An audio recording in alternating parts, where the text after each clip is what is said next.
Uma simples palavra, isso aqui é gestão do tempo, né? O nome da palestra. Você vai anotar assim o do, escreve assim, ó, do, aí você vai colocar no, aí você vai riscar o do.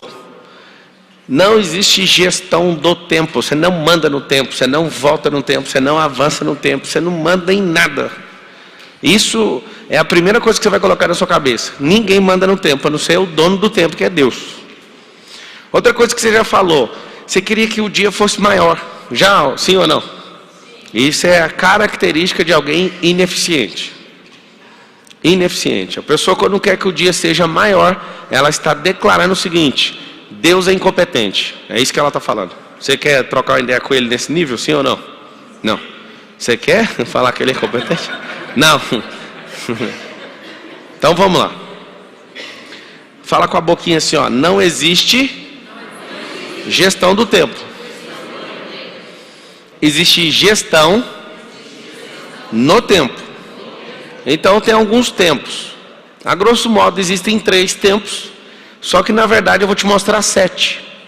Alongando o passado, o presente e o futuro. No passado você vai notar o seguinte. No passado tem 2 tempos. Um passado de glória e um passado de derrota.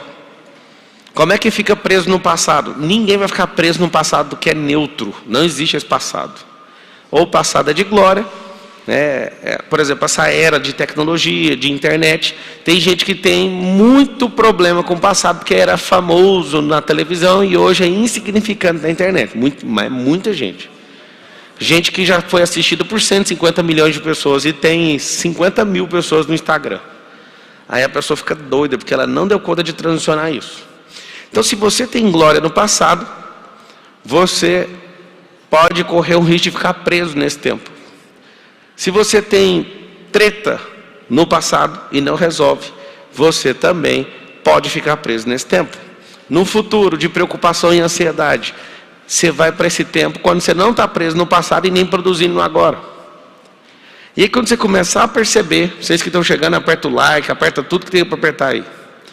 Quando você percebe, tem um futuro que é brilhante, que é colher aquilo que eu plantei, e tem um futuro de ansiedade.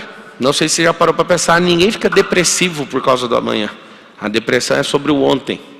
A ansiedade não é sobre o ontem, a ansiedade é sobre o amanhã. A ansiedade é uma palavra chamada preocupação, é colocar o cérebro no modo pré-ocupado.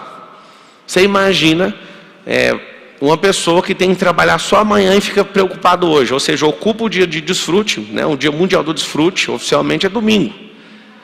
O Senhor falou para a gente separar o sábado. Eu descobri que a gente pode desfrutar todo dia. Quando Deus fala, é para separar o sábado, Ele está falando pelo menos isso. Presta atenção. Quando Ele fala, separe o sábado, está falando, eu já sei que você é trabalhador demais. Adão, que era seu pai, escolheu a enxada ao invés do jardim, eu já te conheço. Quando Ele estabelece uma lei, Ele está falando, recolha pelo menos isso. Por exemplo, o dízimo é lei. Aí as pessoas falam, não, eu não vou dar. Eu, por exemplo, eu dou muito mais do que 10%. Então eu não me importo com essa lei. Eu sou altamente generoso naquilo que Deus manda eu fazer. Então 10% é lei de quem não dá conta de fazer alguma coisa. Então faz pelo menos a lei.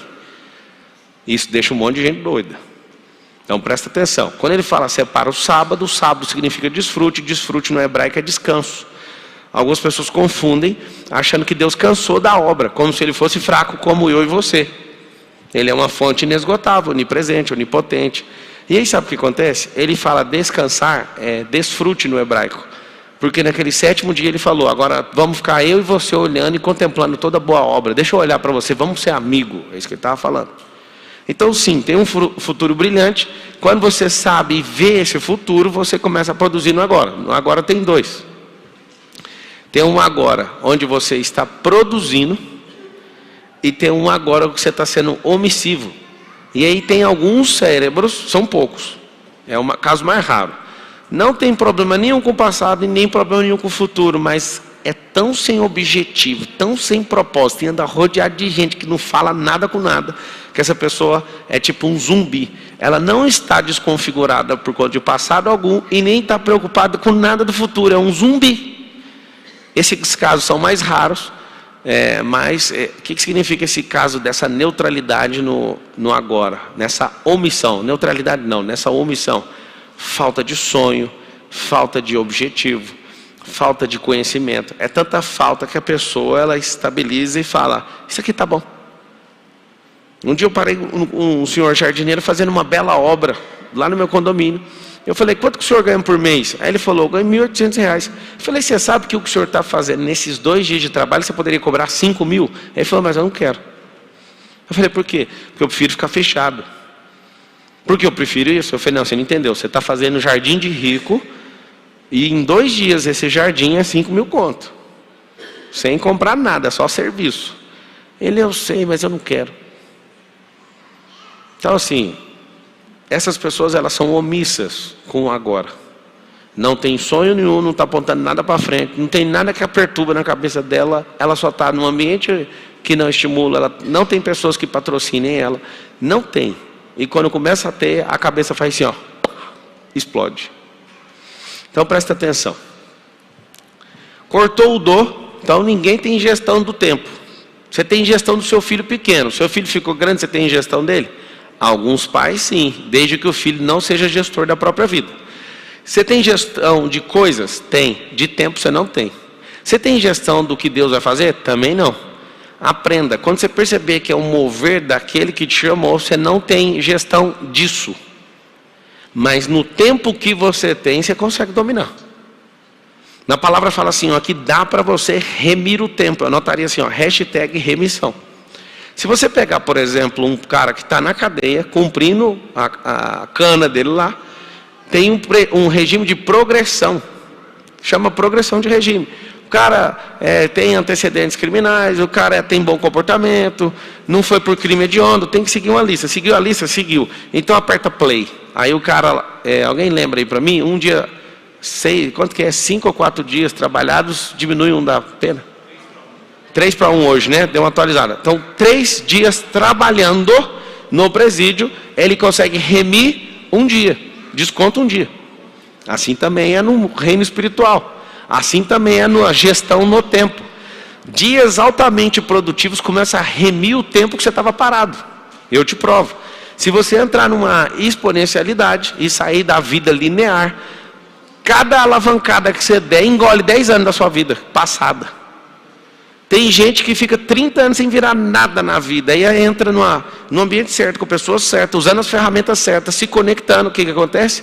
Essa pessoa absolutamente, ela consegue fazer essa remissão de tempo. Então se até no presídio o cara trabalha 3 dias, desconta 1 da pena.